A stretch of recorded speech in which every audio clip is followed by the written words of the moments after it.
Hey everybody, and welcome along to this week's edition of the Irish Golfer Podcast. Peter Finnan here, and joined in studio by Ronan McNamara. How are you, Ronan? How are we all? Mate are back. Oh, they're back. Women with a great result over the weekend. Build a statue of Emma Duggan, I say. And Mark McGowan over in Sligo. Hey Pete, just here basking in the glory of the integral part I played in Rory McIlroy's victory at the weekend. Oh, don't worry, we'll get to that. And before we do go into that, actually, last week's pod, the stuff that I put out, thanks to many listeners that have reached out. So lads have tagged me in a lot of things to cover on the pod this week. There was actually 3 or 4 with a similar type view. Some of them tagged me in the famous chip in by Tiger Woods in the back of the 16th at the Masters in like 2006, saying, oh, don't forget to cover this, seen this at the weekend, seen that at the weekend. So yeah, thanks to everybody for tagging me in all those old shots. Yeah, and mea culpa last week. It was good, it was funny. I left it in for a reason, but yeah, cheers.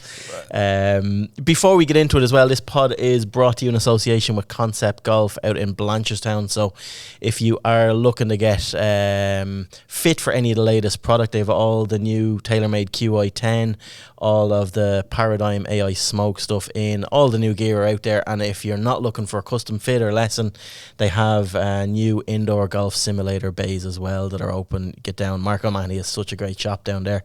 The indoor stuff is class. If you want a bit of indoor golf, it's the weather for it now. Get down there to Concept Golf in Blanchardstown. Just visit conceptgolf.ie and you'll see everything on there. But outside that, weather's abysmal, lads. What did you get up to over the weekend? I played golf. You did not? I did play it on Saturday. Did you? Yeah, I'm not just a fair weather man. Oh, man. I'm a weekend warrior. Good man. Was it not frozen solid? Where did you play? No, I played in Trim. They mustn't like their golf course. They do. Trim was in perfect nick, as it always is. Always is. Shout out to Demo and his team. That's savage, you know. I thought every course in the country be closed. Maybe the shite ones. I was out on Saturday as well.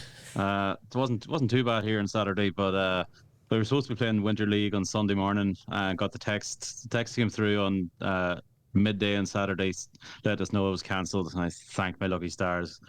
But you're it was going to be horrible. You're playing out in Ross's every week, so you're remembering Ross's. You're out that side. Like yesterday, must have been it was the maddest weather I've known. God knows how. I was meant to go to a match yesterday, to a Leeds match, HMS Pistol League, back on track. But yeah, I decided not to go yesterday morning. I was explaining to my young lad who I was bringing across, like, yeah, we're not going to go to this because we'll get there, but we won't get home. And true enough, flights cancelled. Any diverted flights from Manchester when I was flying in, and I've ended up in France somewhere. So thank God I didn't go. Could have had a nice father-son weekend in Paris. Don't worry, I made the mistake of promising him I'll book 2 matches if you don't go to this one. So yeah, so he's 2 matches between now and the end of the season. Anyway, back onto golf. They would have hit you up for some merchandise about Disneyland. Oh, stop! Yeah, well, that's the thing. Yeah, we would have ended up in Euro Disney or somewhere. Right, golf. Where do we start? Historical week. I suppose we started DP World Tour on Dubai. The Desert Classic was on. Where do we go with this one? Never in doubt. Never in doubt. Only the 10 shots of the weekend that he had to make up, like a record comeback after 36 holes for McIlroy. So look, he just gave the rest of the field a head start and decided to turn on the style at the weekend.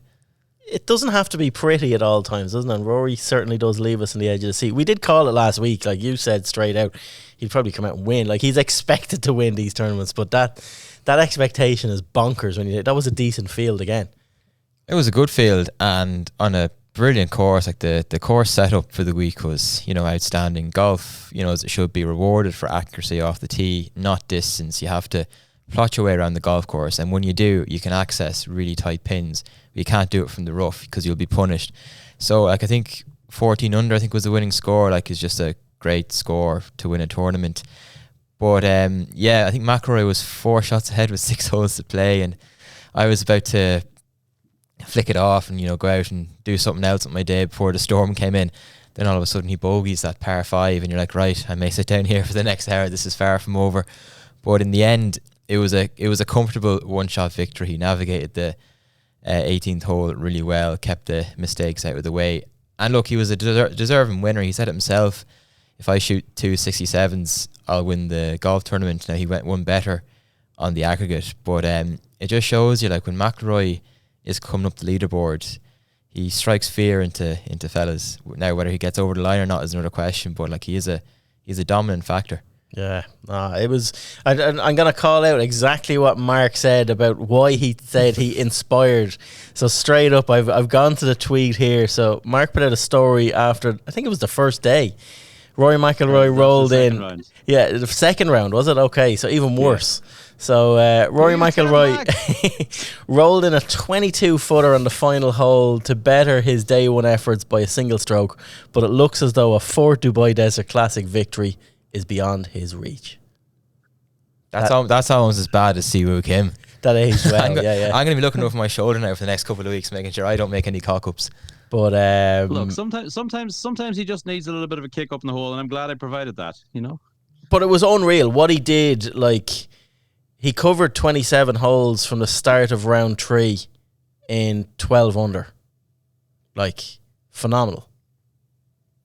Yeah, I think him going out and like posting that score that he did on Saturday morning, like, it definitely, as you said, struck fear into the other competitors. Like, Cameron Young was sitting at 13 under. Before he went out, McIlroy talked about, you know, playing the Masters last year and seeing Brooks, when he was going on to the first, seeing Brooks Koepka being 10 shots ahead of him. I've no doubt that when Cameron Young and those guys were going out in that final group, they could see a leaderboard and saw that McIlroy was on a big charge, and they, like myself, they probably thought he's out of this, you know, after the second round. By the time they were hitting their first tee shots in the third round, they knew he was very much back in it, and none of them played particularly well in that third round. I know it is a tough course, particularly tough in the afternoon when the greens firm up and everything. But his name there probably was part of the reason why nobody like pulled away and really separated themselves from the field in that third round. Yeah, his opening 71-70, his opening first 2 rounds were the reason why he was able. There was not a 63 on that golf course in the afternoon. The fact he was out so early in the round, it was flat calm, he was firing at pins, the wind changed, the wind actually picked up and changed. Like when Rory was hitting 3-woods and drivers down to different necks and holes on the back nine on round 3, that just wasn't there for the leaders in the afternoon. So they stalled. He had already pinned his colours to the mast, and yeah, fair play to him. But like it's just this the frustrating thing around Rory McIlroy, and like it's a positive at the same time. But like, what really annoys me, like, I'm Rory's biggest fanboy going, and we've been on such a roller coaster. We're only 2 events in. I don't know who put it into the Slack channel. One of you lads put it into the Slack channel yesterday. If Rory McIlroy does not win today and fails to win either of these first 2 tournaments, considering the shots he's hit and what he's done, it's like up there with Mayo and the All Ireland and stuff like that. I think it was you, Mark. I'm gonna let that one fall in your lap. But I'm happy to take it. The difference, though, like I mentioned, that being rewarded for accuracy, is driving accuracy round 3 and 4 was just completely a mile away from what it was round 1 and 2. Like, he was 44th in driving accuracy off the tee in round 1. 125th in driving accuracy off the tee in round 2. He was 18th in round 3, and he was 18th in round 4. Like, he didn't putt well the first 2 days. He missed a lot of short putts, but the amount of pressure he was putting on the short game, like, to be expected to hold your fair share of putts is just unsustainable. And ironically, he putted well over the weekend because he was putting himself in play. Like, he was second in putting average and putts per green in regulation in round 3 when he shot the 63. So it just shows, like, he sorted out the driver, sorted out 3-wood, put himself in play, and then he just took advantage. You say he sorted out the driver. His miss is left. It's just a constant left miss. And like, I don't know why. He obviously likes the feel of it, but he was using an LS model in Dubai tail end of last season of the QI10. That's when they launched it. He's now using the standard QI10 model this week, which is more of, now I know he's optimised to within an inch of his life to suit him, but it is more of a left bias on that club. There is more of a draw bias on the club he's using. The LS model is more of a fade bias, but I'm assuming we will see him back in the LS pretty soon. But no, I just question strategy. Like, why does Rory McIlroy need to try and win this tournament by 10 shots? He was 4 clear. What he did on 13 especially, like, just, there's no need to be going hammer at this tournament and taking on dog legs and doing that when you're 4 shots clear. Just manage your way to a nice easy win. But I suppose that's what we love him for. He just puts his foot in the accelerator and does not see backing off. And that's his flaw, but that's at the same time, that's box office. Yeah, that 13th tee, I think it was in the second round. He had an incredible drive there in the second round, straight over that corner. It was like 357 yards. Just left himself like an 8-iron, which he actually was. 8-iron was too much. He actually should have hit 9-iron because he just went just over the back of the green with. So that's what he's thinking. That's what he's thinking. I'm gonna bomb this drive over the corner. I'm gonna leave myself a short iron in hand. This is gonna be another birdie, and I'm 5 clear. I was 4. I'm now 5 clear. Yeah, but instead it's Obviously 2. It didn't quite pan out He that walks way, on, but, and it's like, oh no, what am I going to do in the next? Let's go for this, and let's short sight myself again. It's just, yeah, like, listen, I'm picking hair. Like, I'm hoping he's learning stuff from this, and he's looking at, like, a win is a win, and it's a great way to, like, it's a huge win because it sets up his confidence for the year, and he is. I just hope it's not too early in the year, because he probably will win again between now and the Masters. Like, it always, I'm blown away by his level of consistency. Like, there's nobody like him. If you look, his last 15 tournaments dating back to last May, we go back to last May, like, this is just frightening. Like, 7th, 9th, 2nd, 7th, win, 6th, 3rd, 4th, 16th, 7th, 22nd, that's the worst since last May. 2nd last week and a win this week. Like, he has more top 2 finishes. There was 65 top 2 finishes than missed cuts in his career, which is 58. In 395 starts, that is, over 19 years. Like, that level of consistency is off the absolute charts. Yeah, I mean, when he earlier on in his career, like, we all talked about, like, him as a streaky player. If he could turn up this week and he could win, or he could turn up and he could miss the cut by 4. You never knew what you were going to get from him, really. And I mean, that's completely gone. I won't say his golf course management is completely changed, because he was like, he still plays super aggressive. I mean, you were just talking about it a moment ago about hitting driver at 13 when he probably didn't need to. Yeah, but the consistency he's shown has been incredible, and his short game in general. Like, there was a couple of squirrely chips this week again, but in general, his short game is superb, and he doesn't get anywhere near the credit that he really deserves for it. So many of the par fives, that he birdies and tends to make mincemeat of. He's often hitting a chip for his third shot, and the amount of tap in birdies he has, which he's that's a tap in birdie in a par 5. It's what you expect from him. Yeah, but like, how he got there wasn't exactly routine a lot of the time. Like, yeah, no, I agree with you. No, I like, it is.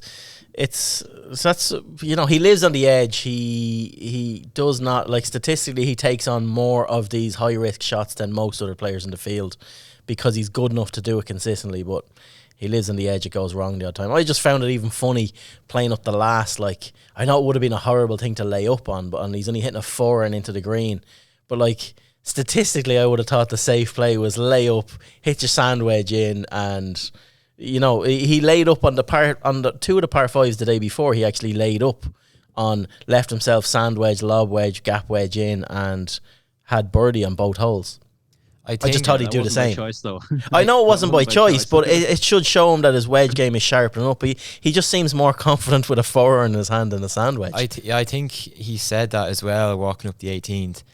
I'm not sure. I think somebody, it could have been Cam Young, could have been Paul McBride, who was caddying for Young, asked him, like, would you not lay up? I think McIlroy kind of quipped up and said, "Oh, it's not really me." It's not, and that's the thing, not. and that's the thing where statistically, it's the thing to do that other players would do. But no, Rory just sees one shot 4-iron. Yeah, if I miss this left, I'm grand, and I fancy my short game. Whereas most players, although it would kill him to hit 9-iron sand wedge to lay up on a par 5 after mincing a drive, but yeah, that's why we love him. But it's brilliant. He was trying to impress Paul McBride. Yeah, he's we'll done get to that. him now in a That's how it's minute. done. We'll get to him and his man now in a minute. But yeah, it's great. Like it sets up the season. Like I'm really excited. I'm always excited this time of the year, looking into McIlroy. Will he? Won't he do the Grand Slam? All this sort of stuff comes out of my mouth.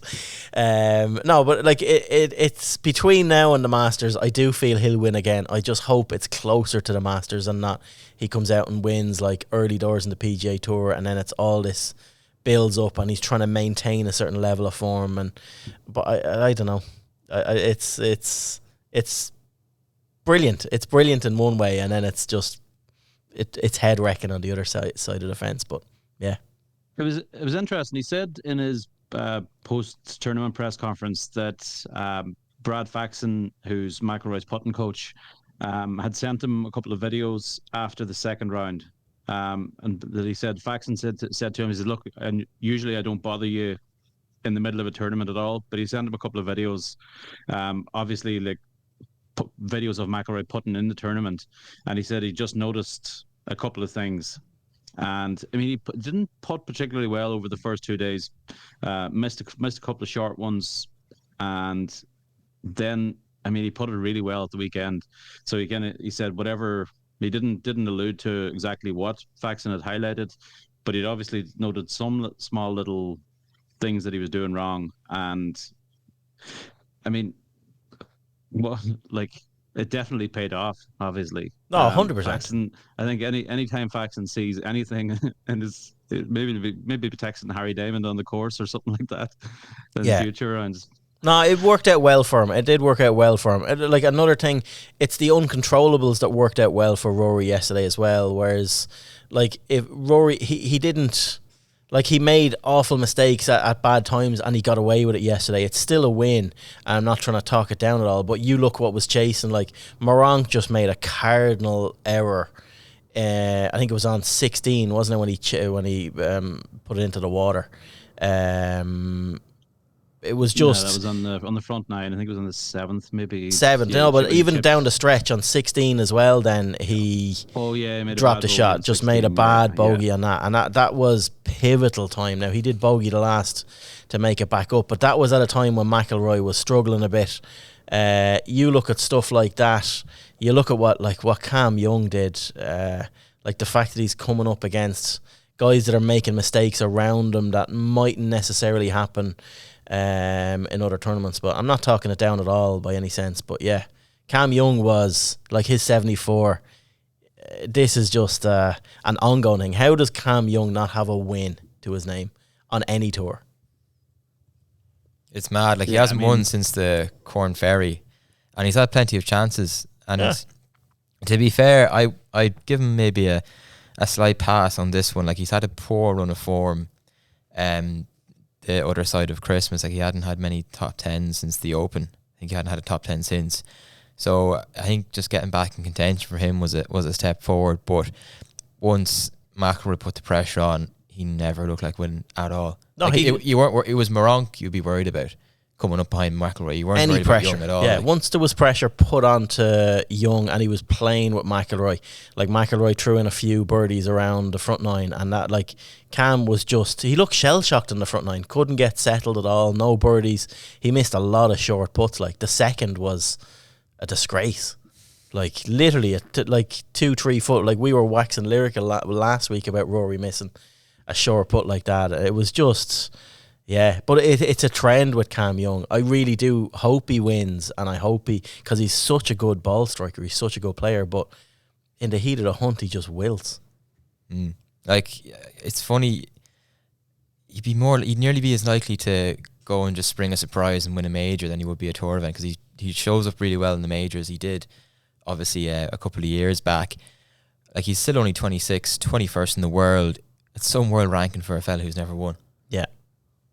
No, it's unreal. It is unreal. And Well, like you remarked on it earlier as well, we obviously had an Irish interest with Paul McBride on the bag as well. They're obviously, for people that don't know, they went to college together on the same, it was Wake Forest, wasn't it? Wake Forest, yeah. On the same team, them two and Will Zalatoris, so they obviously kept in touch. But it's a nice thing for Cam to do. Like, it was looking like he was going to get a win, and like that would have funded McBride for the year, like for doing the stuff. Like it's if it would have been his biggest paycheck through professional golf, and he hadn't played, he hadn't hit a shot for it. And he didn't have to hit a shot for it. But like, it's nice that Young is looking at stuff like that, and like, Cameron Young walks away with €522,000 from that. Like, I don't know what. Get the calculator right. Yeah, but you don't know what the percentage was. But you'd like to think, 10% he'd given to the caddy. Mates rates. Like, mates rates, exactly. You know what I mean? And it's that will set him up for the year. You'd like to see, because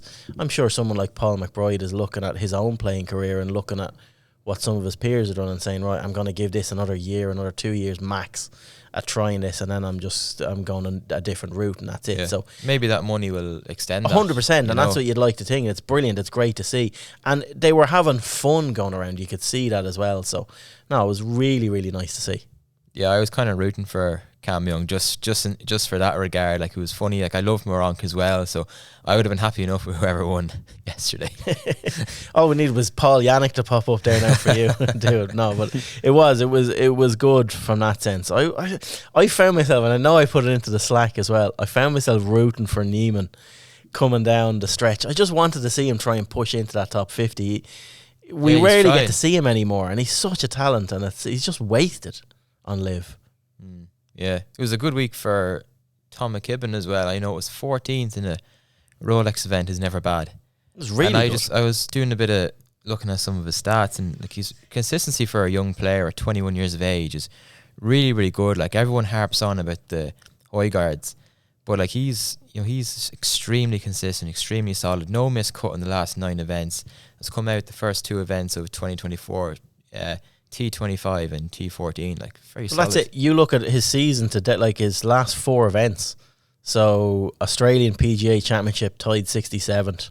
Week after that, Australian Open tied 51st. Dubai Invitational tied 25th, and Desert Classic tied 14th. Like, he's trending one way. Every week he's getting 15, 10, 20 spots better. So he is one to what? Like, he is going to win this season. Wouldn't surprise me if he wins multiple times this season. I think he's a great chance this weekend. Ras Al Khaimah, just looking through the entry list, like, you got Rasmus Højgaard there. Like, there's no one else that really stands out. Maybe Tristan Lawrence or Torbjørn Olesen. Like, he's up there, with those guys. He's on the first page of the entry list with his category on the DP World Tour. Like, for Tom, I wouldn't be surprised if he wins, but I'd love to see him turn those top 25s into top 10s. That's how you go towards getting your PGA Tour card for next year. Well, this, like, tied 14th in a Rolex Series event is massive for him last week in Dubai. So, yeah, no, he is. He's doing all the right things. His stats are all really good. He seems to have settled 50 places in the race to Dubai. Yeah, exactly. Like, he seems to have settled with this new equipment really quick with all the Callaway stuff. And like I said last week, it's really positive signs to see him doing this, especially with a new golf ball. So, really good. And he kind of improved every day. I mean, I know he shot like 3 consecutive rounds of 2 under, but as the course was probably getting harder each day, so effectively you could say he kind of improved every day. I'd say the thing he'd be most disappointed about that first day when he opened up with a level par, he played the 4 par 5s in level par, just parred all 4 of them. Yeah. And I mean, that was realistically, you could say that was the difference between him going into the weekend, just looking to move up the leaderboard, then him going into the weekend looking, I have a good chance here. I can hunt these down, or I can get myself into the final few groups. But I mean, it's real harsh criticism of him if you were to. Oh yeah, we're not criticizing. No, it's all good. We're not criticizing. I'm saying on my part, I watched McKibben on the range down in Andalusia earlier on this or toward last year. Just watched him for like half an hour, playing in like, it was really, really high winds, and I was just watching him hitting long iron after long iron, and his ball striking was just incredible. You could have walked out and put a towel over all the balls he was hitting. They were all landing exact same trajectory, exact same ball flight, same land there. He's an absolutely immense talent, and yeah, like this year. I mean, last year was obviously a big breakout year for him with his victory, but I wouldn't be at all be surprised to see him, go one better this year and solidify his place. We talked last week. We think he'll be in the top 50 at the end of or possibly top 50 at the end of the year in the world rankings. And well, it's a good start to that so far. Some of us did. Oh no, that was one we all yeah. The other one then, Porrick Harrington as well was the other one in the field. Disappointing week for him. He came out like he 73, 79. Came out, spoke about his illness. I know you listened to some stuff on that. So he's struggling to get back fitness wise and just health wise. Look, first tournament out after having the winter off with pneumonia and lung transplant. Lung, sounds essentially like on death's door by the sounds. Crazy. But what can you realistically expect from him? Yeah. It's just about him getting out there feeling good. Like he said after a couple of days practice, it started to hit him really hard. Look, that's just your body getting used to being out and about again. Like the same, anyone would be going through the same situation had they had it. But hopefully he can recover fully and pick it up now for the late spring summer run. Like that's when it's really important. Yeah, no, exactly. No, but I suppose that's it on Dubai. Any other angles on Dubai you want to get into, lads? Moving on. No. Moving on. More history being set the other side of the Atlantic. This was spectacular. So the Amex PGA Tour, Nick Dunlap. You're the only one that's seen him play in the flesh, Ronan. Yeah, I've seen him, yeah. You went there last year. I have no pictures of videos of him. I was looking at my phone all weekend. Everything was Gordon Sargent, and you skipped over Nick Dunlap. I have nothing on this fella. Big bushy eyebrows on him. No, this was great. He looks like a little Keegan Bradley. He does. He has the look of a Keegan Bradley. But he's a scrawny wee fella as well. No, but this was interesting. Like I had absolutely no interest in this tournament whatsoever. Like I hate golf like this. Like no rough, that wispy, burnt out crap. It's a Mickey Mouse golf course. Wispy, burnt out crap. It's dormant Bermuda. That's nonsense. It's last two holes are good. It is not. No, listen, I will. It's nonsense. I'm getting there. I'm getting to my point. But there was nothing on last night after watching Darwin Núñez destroy Bournemouth on his own. And then I was, watching the wind blow the roof off the house, and I was like, right, I turned on just in time for the start of the back nine. And I have to say, just for the fact Dunlap was hanging in, I couldn't take my eyes off it. Yeah. There was a couple of putts, really makeable chances on the 13th and the 15th, like when things were kind of going against him. There were two putts that from a fella who didn't look like he had the nerve to maybe take the next step and win. And then Sam Burns just completely hands it to him with a double-double finish, which I think is being really overlooked here in the storyline. Sam Burns completely cocked this up. Like it's one of the worst cock-ups you're going to see all season. And we'd McIlroy last level. This was worse. But it just shows, like, Dunlap, credit to him, he held a big putt on the par 5 16th to draw a level with Burns. And at that point, Burns had been rocky enough. A couple of poor even shots. Even before that, 14. Yeah, 14. Poor shots had been hit in from Burns at this stage already. Yeah. So it just shows you, if you hang in for long enough, something might happen. It might go your way. So even when things weren't going for him at all, like he was level par through 10, 11, 12. Well, he doubled 7 out of nowhere, and hit a shank. Yeah, but he hung in after that. But he kept it going. And I think 14 was pivotal where Burns held out. He pumped a birdie in on top of him. Burns thought he was going too clear. He walks the putts in when they're going in, 100%. I love to see it. Love to see it. But it was so good. He obviously doesn't get the 1.2 million that goes to Christian Bezuidenhout, but he gets membership on the PGA Tour through to the 2026 season, exemptions into all the signature events this year, provided he turns pro to all of these events. He's into the Masters and the PGA Championship. Regardless, so he already has exemptions as an amateur into the Masters and the US Open and the Open Championship, so he can keep those. The US Open allows the US Amateur Championship to play in his tournament as a professional, so he's sorted for that. And as a PGA Tour winner, regardless if he turns professional or not, he's into the Players' Championship as well. So you're going to be seeing a lot of this guy, regardless of in between whether he turns pro or in between exams when he's in college. Like, he's only in second year. He's only a sophomore. It is. It's not like he's a bonkers. senior where he's like, you know, on the verge of turning pro. Like this is he could be skipping a couple of levels. But he's not like before we get into the rest of this tournament, let's dig a little bit deeper. Like, what is he going to do next? Like, he has to turn pro. Does Like he? 100%. Like, he has to. Like, 100% he's in college as. He's obviously on a golf scholarship. He's not in college because he's brains to burn. Like, I'm assuming he's a clever guy, but like, You want to get that? You want to get that international business degree. But he's not in there like with CAO points or anything like that. He's in there because he's a savage golfer. Like he like you are on a radiator. This might not ever happen again. Like if he is not on the driving range on Wednesday at the Farmers, there's something seriously wrong, in my opinion. Do you think? Maybe take a week off, look, but like if he's not there the next week, Jesus Christ! Like you just go for it. Go roll the dice, blow the dice, roll them out, go for it. If he turns professional today, he's got 10 million in the bank tomorrow. 100%.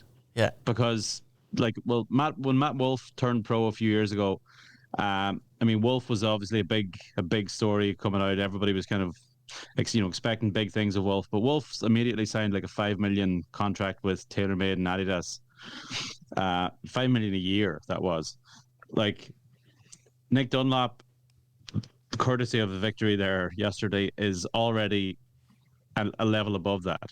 Every manufacturer, what he should do is just sign with whoever's clubs he's using at present. Well, TaylorMade, yeah, and he's decked out in but Adidas. He's done all that. Like, he's like 10 million will be in his bank account straight away. Strike while that iron is hot. But he doesn't need to worry about it. But that's the thing. He doesn't need to worry. Like, whatever, even if it's just $10, it's still better than like where he was yesterday. And he's into all these signature events, no cuts. It's like he won't have to work for the money. No, it's an ATM machine. You don't. There's no cuts to worry about. So just go and do it. Like it's the one thing that is a huge negative on the direction the tour is taking with this. Like an amateur winning outside of this happening.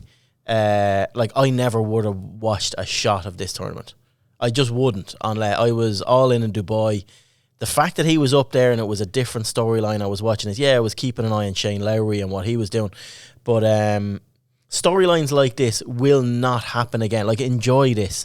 If the PGA Tour are going to keep going down this closed off events kind of thing, it just, it boggles that they don't value the future building of golf around these sort of invoice that they're given, and it kind of differentiates themselves from Live, and we're just not going to see this in future, which is sad because it's a huge storyline. Yeah, interesting thing about Nick Dunlap is Alex Maguire held a putt on the 18th in St Andrews on the day one foursomes to beat him.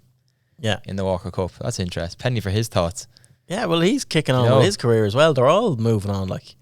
But he's not winning on the PGA Tour yet. But like, Alex is going to be. Alex will get his place now fairly soon. Don't worry about that. Look, Dunlap's win completely saved shambles of a golf tournament. Like as John Ram said last year, it's a putting competition. It is, and that's like that feeds into like Shane Lowry missed the cut. Yeah, this wasn't a tournament for him. No, on the number, this doesn't suit him. Shane Lowry doesn't win putting competitions. That's it. Like, he doesn't score heavily either. Do you know what I mean? Yeah. He's used to grinding it out. But this was set up. 68. This place is set up like a pro-am. Like I've played the La Quinta course. One of them that they were on not the stadium course. The other one I played in 2018, and it's a hen run. Like the one that Dunlap shot a 60 on. Like it is a hen run. I'd love to go play it because it looks cool, but as a PGA Tour tournament, it's a disgrace. No, it is, and the annoying part about even world golf rankings and stuff like that, like Dubai was such a more premium product this week. It was such a better tournament. And you look at what the world rankings, what people got that finished high up in Dubai compared to what they get for playing in the Amex. Like, it's a disgrace the way that... Well, Nick Dunlap got 55 points for winning. And McIlroy got... He probably lost points for playing Dubai. 29 points for winning Dubai. Yeah. Although he did get a 4-point bonus for winning back-to-back twice within the year. Yeah. There's a new thing that the OWGR brought in December. But interestingly on that, since we're on the world rankings points, McIlroy got less points for winning in Dubai yesterday than Scotty Scheffler got for winning the Hero back in December. which was a 19-man closed field event. Yeah. Yeah, like it's bonkers. It is batshit crazy that they think this system works. And it's so right. Like what was served up by the DP World Tour yesterday was so much better. So like it was like on a different planet compared to the PGA Tour slop that was shown up. And the only thing that saved it was Dunlap, and that's it. I did like to see Bezadenhout doing well as well. Like he's a good DP World Tour stalwart, Rambo as the boys call him. He's a serious player. Good to see him. Like he picks up the 1.5 million. He has all his status guaranteed for the next couple of years anyway, and he's a serious talent. Yeah, he's a quality player. It's hard to believe he hasn't won yet. Sorry, Mark. I was going to say, I thought it was kind of funny on 18, Dunlap's tee shot at 18. Have you ever seen more of a "this is not going in the water" tee shot? Oh, 100%. And his approach. Let's aim for the crowd there. And it'll just trickle down this hill. It's like Niall Quinn was on the end of it, just diving header, just back into play. There you go. Up on the lads. That right side of 18, the amount of divots that are taken out of that rough that just doesn't exist. It's an absolute shambles. Yeah, but it's a pro-am track. Like, it was a go track, like, on that. But one thing that...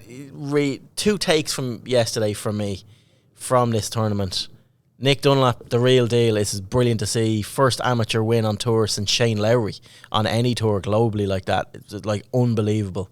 That coupled with the fact I hate Justin Thomas. I just can't stand him. But he was so happy for him to win.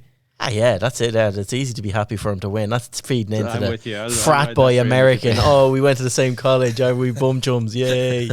Like, friend on the 18 green. No, I was just delighted to see JT getting bitch slapped by a 20-year-old. Just put him back down. No, I don't like him. I don't like the whole... I just can't warm to him at all. Never have. And I just re-emphasised that fact yesterday. Yeah, he's arrogant. I can't warm to him at all.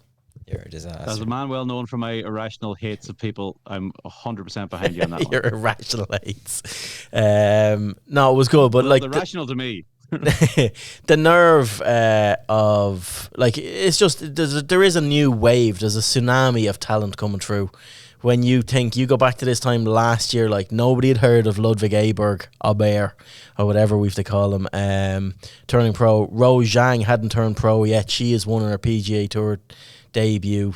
Now we've Dunlap coming through. We've Gordon Sargent and guys like that coming through as well. It is like there are big changes coming in the world of professional golf, and like when you see how quick someone like Victor Hovland and John Rahm took a foothold on the PGA Tour and in global golf, these guys are doing it quicker, and it's on boat codes. It is, it's got such an exciting time for golf, and these are the good news stories we need away from the whole merger and financial crap that's going on in the background and live and PGA Tour stuff. These are the positive things. That was another thing, another impressive thing about Dunlap's win is that, you know, he wasn't playing against like a Russell Henley and somebody like that in the final group. This was Justin Thomas and Sam Burns. Justin Thomas, 2-time major winner, one of the best players of the last, 7 or 8 years. Unquestionably one of the best players of the last 7 or 8 years. And Sam Burns, 5-time PGA Tour winner, Ryder Cup team member. I mean, this was quality opposition he was up against. On a golf course, though. Tall and we're talking about the golf course. On a golf course. Yeah. Like, if that was next week and he got an invite in next week, he wouldn't have been able to do that on the course next week at Torrey Pines or on a Doral or something like that. He got an invite into... Like, there's a kid that's used to playing... It's perfect time, perfect moment, perfect week. There's a kid that's used to shooting 60 on hen-run golf courses. He is in that mentality. So he fires at sticks. If he goes and does and attempts that in a full field event with no experience like that, he gets cut out a lot more and he probably gets rolled over by someone. But it's brilliant, not to take away from it. It's perfect place, perfect time, perfect week for him to do it. I would not be surprised as well. We're talking about 10 million in his bank. If he gets a phone call today or at least an email off Yasser and Greg from Live saying, how are you? Come on over. What's the story? John Ram is looking for a few playing partners there. Would you, any interest there? How's your Spanish? John Rahm's struggling to get teammates, so bring him over. He is. No, but he would be an unbelievable addition to Live if they could sign him, because he's the best thing that's happened on the PGA Tour this season so far. We're only early in, like it's him and a few ex-alcoholics win, and that's it. So he's a good news story for the PGA Tour. But did you see Ben An tweets actually? 100 million? No, he wouldn't get anywhere colour of that. Give him 10 million up front, he's gone. Well, no, he's going to get 10 million up front from TaylorMade anyway. Those days are gone as well. Did you see Ben Ann's tweets? He couldn't call himself out because he was getting. He tweeted last November, stop giving college team tours, stop giving college kids tour starts, and then he called himself out saying, "Oh, this aged well." He was saying because people were just hammering him on it. But yeah, he's a man that doesn't mind putting his actual thoughts out there. But there's a guy that knows the tsunami is coming. He's going to get swallowed up. They're trying to pull the ladder up behind him, you know. Well, fair play to him for owning his own tweet. No, he did. Well, he was called out by Pablo Larrazabal as well, because I think Larrazabal put something out about. Did you see that, Ronan? Pablo Larrazabal putting stuff out on at Eamon, just taking fire at the tournament. Oh, great to see PGA Tour 27 under leading after 3 events, yawn fest type thing. And Ben An came back and hit back at him saying, "Oh yeah, maybe you might get your tour card next year or something." Like they were just going hammer and tongs at it. But no, it was good. Shane missed a cut. We were talking about that, not his type of tournament, but still put in some good scores and finished like an absolute train. Thought he'd made the cut in the number, birdie, and then put a pitching wedge straight in the bin on the last for eagle.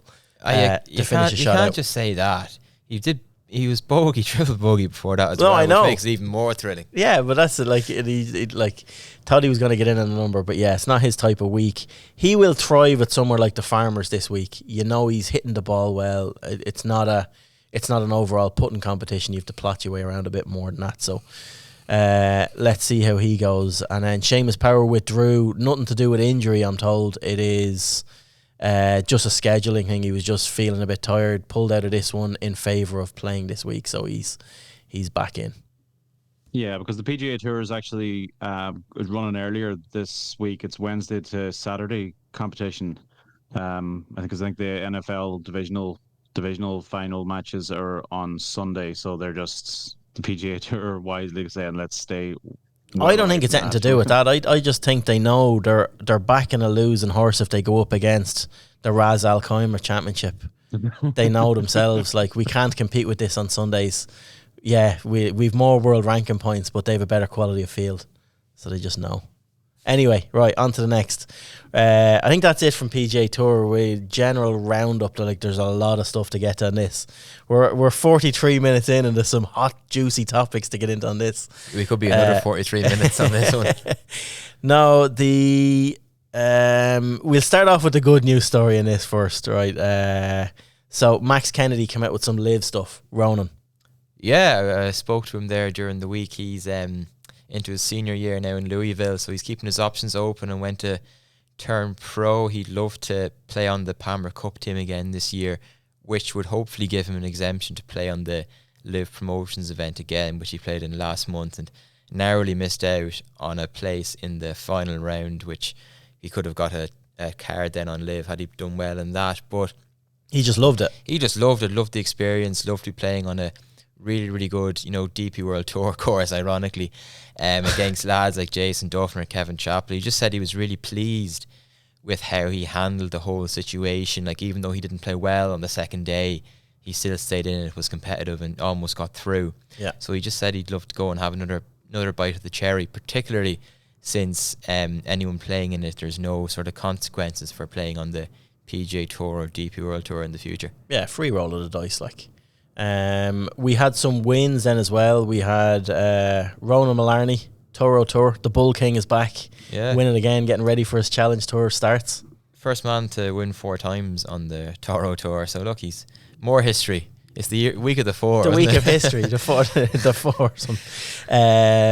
Stuart Graham won as well. It's golf is weird like this. Like I seen Stewie was tweeting or putting up on Instagram about like kicking on with his QFAs and stuff like that, and then golf goes and sticks a win under your nose just to give you the scent of keep going. Forget about that. Forget about that college. Never mind the study. Forget about that crap. But no, he birdied the last. He stitched the wedge to about a foot, he was saying to me, and he tapped it in for the win. So doesn't get better than that. Yeah, it's like again the standard of the Toro Tour and the Winter Tour that the boys are winning at. Yeah, it's like fourth or fifth level in a tiered system of golf, but still it's wins, it's reps. Good to see them getting out there, and then hopefully when they do get their starts in the Challenge Tour that they take advantage of it. Just shows how like stupid golf is. Like his swing is unbelievable. Oh yeah. You'd wonder how he isn't, doing a Nick Dunlap on it and winning on the PGA Tour. Like his swing's ridiculously good. And even this year, you look at his putting stats last year. Like he started working with Gordon at the Raflewski Academy in Slieve Russell. His putting stats, you see a lot of the guys now going down to Gordon. Down, we were with Raflewski last year, sure. Yeah, you ironed out your putting. Help my chip and come over here to me, you, and you get. No, you're doing that all wrong. Just do this. We may go back. Tom McKibben was there that day with us actually. He was, yeah. So we can take credit for his win. We take credit, exactly. But no, yeah, Raflewski is doing some great work with them on the putting as well. But yeah, Stewie, you just would like to see. He doesn't have much of a status on things. He still should get a fair few invites, you'd hope, on the Challenge Tour and try and move away from the clutch side of things as well. But no, it's really good. LPGA, it was a bit of Lydia Ko show at the Tournament of Champions for them at Lake Nona. It was a home event for Leona. A home away from home. Or is that the K Club, or is that, I don't know where. She's from the Slieve Russell, then the K Club, and then it's Lake Nona's where she lives in the States. But she finished 12th in the end, so opened up with 372s and then 68 to finish. So backdoored her way into 12th. Lydia Ko won quite easily this event. So, but Leona is into a positive week this week. The Drive On Championship is on. So that was the scene of her first LPGA win back in 2022. Has been on different golf courses every year since. It's not on the same course, but she knows the trophy well, so good positive vibes seeing that on the first tee. Outside of that then, Legends Tour Q School. Yeah, disappointing week for everybody there. Gary Murphy, Damien Mooney all missed the cut, and then David Higgins made it through to the final couple of rounds, but wasn't able to secure his card for next year. So look, hopefully there'll be a couple of stars handed out to those boys throughout the year, maybe in the Irish Legends and things like that, some of the UK-based events. It's a big target for Dave as well. Like I know when we did the podcast with him over Christmas, this was his big goal at the start of the year. Only 5 cards up for grabs and like 90 players playing for them. So he finished tied 12th in the end, but he'll come away. It's tough. He'll come away disappointed. 5 cards isn't a lot either, is it? Like let's be real. Is way too few. No. It's a closed shop. Like it's a pension fund for them lads. I see Gary Murphy had Bo Martin on the bag this week down there as well. So trying to kick on from that. There is men's octagonal stuff this week. Yeah, so a really youthful kind of a team is heading over to Costa Belena in Spain for the octagonal matches this week. So it's Sean Keeling, obviously the main attraction there, with Donica Cleary, Fionn Dobbin, Jack Hearn, Jack Murphy, and then David Shield is the elder statesman at 35. So best luck to all those lads, and it's good to see the Irish teams getting back up and running now for the year. There'll be a rake of them now after this week, I'd say. Yeah, that'll kick in fairly soon. You'll be busy, boys. Now, the juice on the thing. Here we go.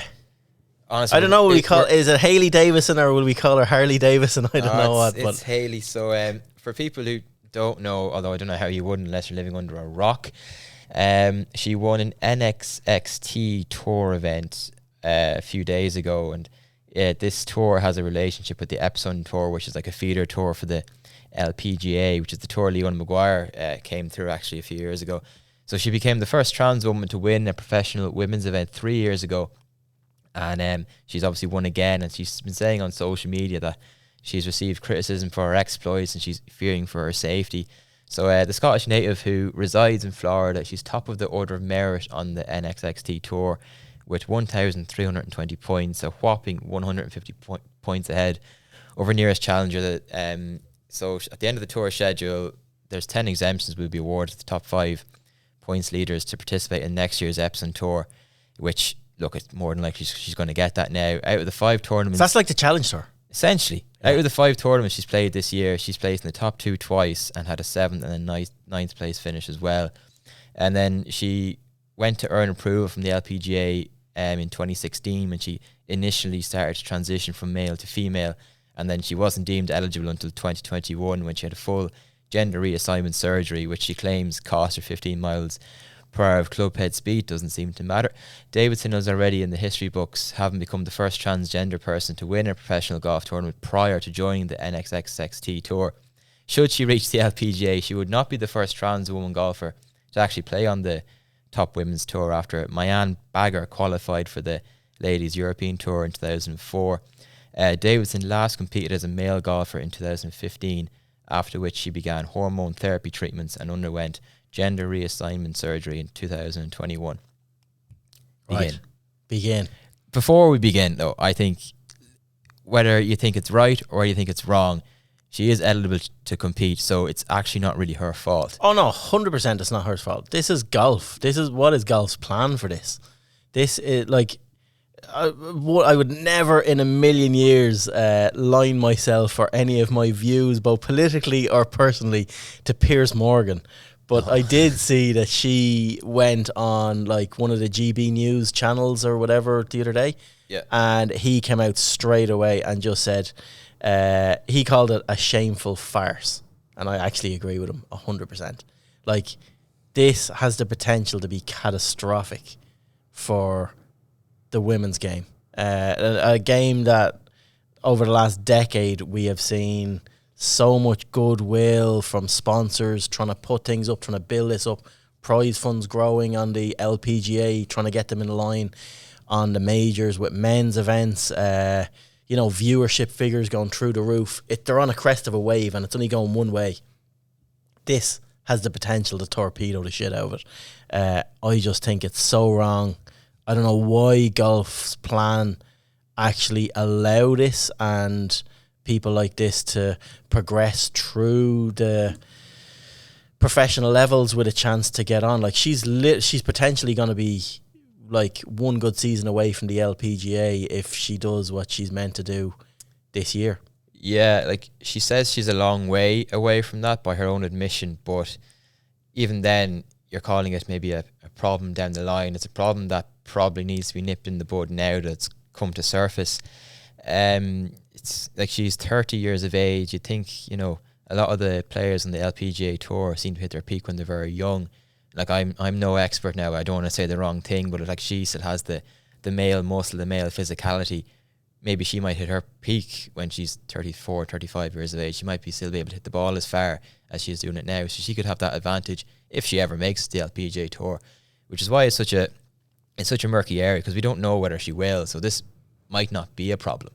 Yeah, no, and that's it. Like, we have to be really careful and stuff. Well, you say that, like, the whole cancel culture and stuff like that, but when something like this comes along that I feel is a big danger to the growth of the women's game, and I just think it's wrong on so many levels. But golf is professional golf have not legislated properly.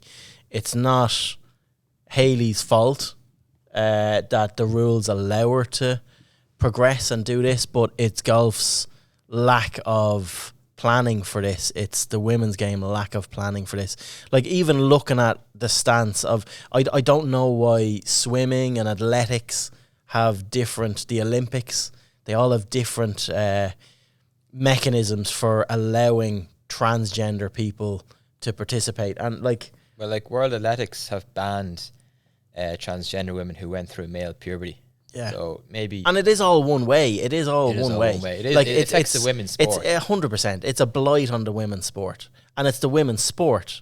We're talking about sporting endeavor of, like, nothing against transgender people. It's the sport we're looking at. Like, and like, people have to not to be afraid to talk about this stuff and address this stuff properly, because like even us looking at from an amateur point of view, I know Mark's going very quiet in this, I'm not giving him a chance to talk, but like the Golf Ireland stance on this is quite clear as well, that like this can happen in Golf Ireland, and like you've looking up the procedures in Golf Ireland there. Mark has them, I think. Mark's the Golf Ireland man here for this one, I think, is he? Yeah, I mean, just to come in here on this, it is a like a political hot potato. It is a topic that's, you know, most people are going to try and steer clear of because of the rage that exists out there on both sides of the debate. But Golf Ireland's policy is that golfers who have undergone gender reassignment before puberty can participate in national and regional competitions in their chosen gender without restriction. And golfers who've undergone gender reassignment after puberty must provide documentation from a medical practitioner as proof of transition from one gender to another. I can't speak for doctors in the who do this transgender surgery and everything, but I know it's pretty easy to get documentation from a doctor for most things. If you're willing to pay them money for your appointment, they'll pretty much sign anything, in my experience. But if let people be people. If you want to be a male, if you're a male and you want to be female, it's your own business. By all means. Not in sport. Not in sport. But when it comes to sport, like people talk about inclusion in sport. Sport by its nature, in particularly like elite levels of sport, it's not inclusive. No, it's dog eat dog. You know, it's the whole idea is separating yourself. It's not a fair sport, or not a fair environment. You have people that are better equipped. Yeah. And that's how they separate themselves. It's an unfair advantage. It is. It's not right. Like, and at the end of the day, we can go around in circles on it, but like 99.999% of people are majorly pissed off, I think, from looking at our social media feeds, looking at all the coverage around this globally, in all the different regions. 99.999% of people are majorly pissed off that this person is allowed forge this path and could do catastrophic damage to the women's game. And that's what it boils down to. Like they just need to legislate properly, not legislate for the 0.00001% of people that they're going to offend by saying, do you know what, we've no problem with you being transgender, obviously that's your choice, but not in sport, not in golf. We're taking the same line as athletics, we're taking the same line as gymnastics, other sports, other Olympics, swimming, all of that. They've all had to legislate against this. Golf needs to act fast, or this will become a big problem. Yeah, I guess the fear is that this is the first case that's really gained like national attention or global attention in golf. I guess the fear is that this is the tip of the iceberg, that in 5 years, 10 years, if things remain as they are, that there could be like. Well, Hailey has done this quite quick. Hailey has gone from playing men's golf in 2015 to this really quick. So, like someone that has already gone through that treatment, you know, we could end up with Bruce Jenner coming, I think, if she gets her act together. It's a slippery slope. Yeah, I know, like she's obviously a woman now, but surely you still, possess the male sort of the muscle the physique, power, the physique. You don't want to say the wrong thing, but like if you're teeing off the ladies' tee box with all that, that advantage, that's not really fair, and that's it's not, and that's a really plain and clear, obvious problem as well. Like it's the exact same as would you let Anne Van Damme say, not to be picking on another golfer that already hits it, let her take steroids, let her juice up and let her go out and hit balls, and like she's long already, let her get longer. That's illegal. You can't do it. Like it's in sport, in my opinion, it's the same principle that you can't. Genetically, it goes against everything in the sport, so that's it. we'll draw a line under it. We could talk about it all day, but yeah, it's a quite a contentious topic, and it's gaining a lot of traction online. So you just want to get this podcast done within the hour, don't you? No, we're not gonna. No, we're moving into heroes and villains now. I think that's we just draw a line under that, lads. Yeah. Yeah. Yeah. Heroes and villains. Right. Start off with heroes. Hao Tong Lee. Right, go on. What a legend, man. I just he wouldn't go away. He wouldn't go away. And any bad shot, I was like, oh no, Jesus, slamming the club off his tie, doing all sorts. He was pure into it, and he's a man who's had an absolutely dreadful time. So I was happy to see him back. Like his intensity was mental. Perfect. Mark, any heroes? Heroes. Jerry McIlroy. Oh yeah, 3.5 Jerry. 3.5 Jerry. So anybody who didn't see this, Jerry and his, Rory's mother Rosie were in Dubai at the weekend, and they went out for a lovely picture with Rory afterwards with the trophy, and the photographer was telling them all to hold up the 4 fingers to signify the 4 wins. Jerry only has 3.5 on one of on one of his hands. And Jerry saw the funny side of it, made a joke about it. I just thought that was hilarious. Top marks to Jerry McIlroy for that. Yeah, that's good crack. Definite hero. Like the easiest thing to do, and we're going to avoid this, like go for Nick Dunlap as the hero of the week. Yeah, it was brilliant what he did. But no, I've picked out Ian St. John this week. So he has been back competing on the Edga circuit. So anyone that doesn't know Ian, look up a story. PGA professional in Rush, just ended up with spinal cancer years ago, went to got it treated, and ended up paralysed from the waist down. So he is starting to compete again and got himself a new machine that he can stand him up and he can swing and do stuff. So he's forged his way along in Edga Golf over the last couple of months. So he was playing in the Algarve Classic over the weekend, finished 3rd overall. He seems to be progressing along every week, as he had a personal best of 40 points at this event as well over the weekend, 87 gross, which is phenomenal from the journey he has been on to where he's coming to now, to how he's progressing on. It's amazing to see a guy like this thrive in his environment of a golf course that he is used to all his life, and he's getting a quality of life back that he deserves. So it's great to see him kicking on, and more power to him. It's only a matter of time before he wins an Edga event by the look of this. That is on heroes. Villains. Ronan. You're always first. I don't know. Right, if you think about it, we're maybe just Piers Morgan. Okay. Here, Piers Morgan, just because he is. Yeah. Villains are in short supply this week. But I'm gonna say Sam Burns, and I'm gonna hold my hands up here and say I may have got this wrong, but I was watching on my phone while I was over babysitting my neighbour's kids. Did he hit a 3-wood off the 18th tee? I know he pulled it way left into the water. Yeah, he did. But it looked on the phone like he was hitting 3-wood. He needed at least, at very worst, he needed a birdie to get into a possible playoff with Dunlap. Only if Dunlap bogeyed. Realistically, probably needed eagle.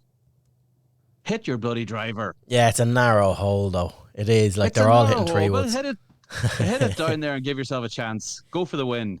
Yeah, I suppose he was just bulling as well off the 17th. Exactly. He probably should have. That's when you're going to knock your driver 400 yards down there. Go for it. Yeah, so Sam Burns. I'm calling out Keith Pelly on as my villain this week. So he was rolled out for interviews, first time really since he has announced he's stepping, and every interview he did was about a global team, what I would like to see the game becoming with a unified global strategy and all this horse shit that he's been, his detractors were quick to point out that he passed up on the chance to do this when they met with Piff in Malta back 2 years ago, and he had the chance to put the European Tour onto a secure future endeavour, but chose to go strategic alliance with the PGA Tour, and that's kind of blown up in all their faces. But yeah, he's coming out in the same way as Rory. He's just flip-flopped around on messaging, and now they want to go for a global strategy, and they're pushing for a worldwide tour and blah blah blah. So yeah, calling out Keith Pelly for that sort of crap this week. But no, that's it. That's fair. That's fair. Yeah, that's fair. I think that's a wrap, lads, isn't it?